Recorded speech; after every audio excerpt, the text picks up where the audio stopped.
Hello my dear students, আজকে আমরা আলোচনা করব history of the English literature Anglo Saxon age.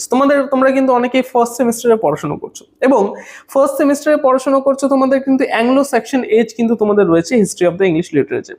আজকে আলোচনা করব একদম এনশিয়েন্ট সময় ইংলিশ লিটারেচার শুরু কিভাবে হলো, সেখান থেকে আমরা কিন্তু আলোচনা করা শুরু করব। দেখো, সময়টা হচ্ছে 410 এডি, অ্যানো ডমিনি। ঠিক আছে, যীশু খ্রিস্টের জন্মের পর থেকে যেটা শুরু হয় 1 2 3 4 1 অ্যানো ডমিনি, ঠিক আছে, 1 এডি মানে 1 খ্রিস্টাব্দ আর কি। আর হচ্ছে আরেকটা জিনিস যেটা হচ্ছে খ্রিস্টপূর্বাব্দ, মানে যীশু খ্রিস্টের মৃত্যুর আগে, মানে জন্মের আগে। ঠিক আছে, তো সেটাকে বলা হচ্ছে বিসি, বিফোর ক্রাইস্ট।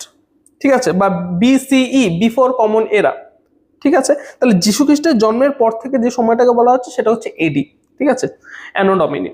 এইবার হচ্ছে ব্যাপারটা 410 এডিতে কি হয়। 410 এডিতে ইংল্যান্ড, এখন আমরা যেটাকে ইংল্যান্ড হিসেবে চিনি সেটা ছিল হচ্ছে ইংল্যান্ড বলেছিল সেই জায়গাটা।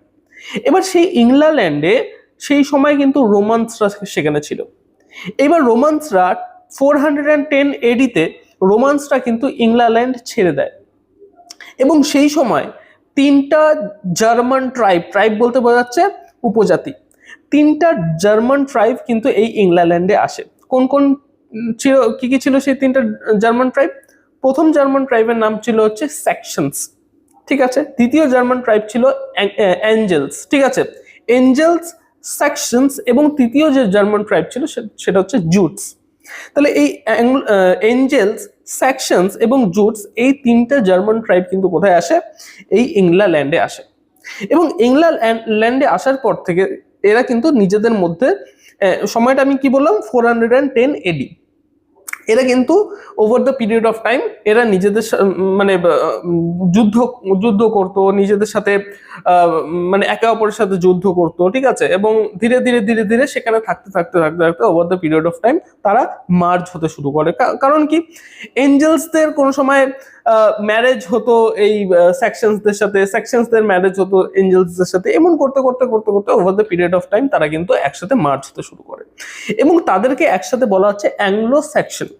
ঠিক আছে, এই অ্যাংলো স্যাকশন এজ অনেকে বলে 410 এডি থেকে শুরু হয়, কিন্তু অনেক হিস্টোরিয়ানস বলে অ্যাংলো স্যাকশন এজ শুরু হয় 600 এডি থেকে। কারণ 600 এডি থেকে কিন্তু অ্যাকচুয়ালি এই অ্যাংলো স্যাকশনসরা কিন্তু অ্যাকচুয়ালি মানে অ্যাংলো স্যাকশন এজ অনেকে বলে 600 থেকে শুরু হয়। কারণ কি, কারণ 410 এডিতে এই তিনটা যে ট্রাইব রয়েছে, এই তিনটা ট্রাইব আসে ইংল্যান্ডে। ঠিক আছে, এবং ধীরে ধীরে over the period of time তারা মার্চ হতে শুরু করে এবং 600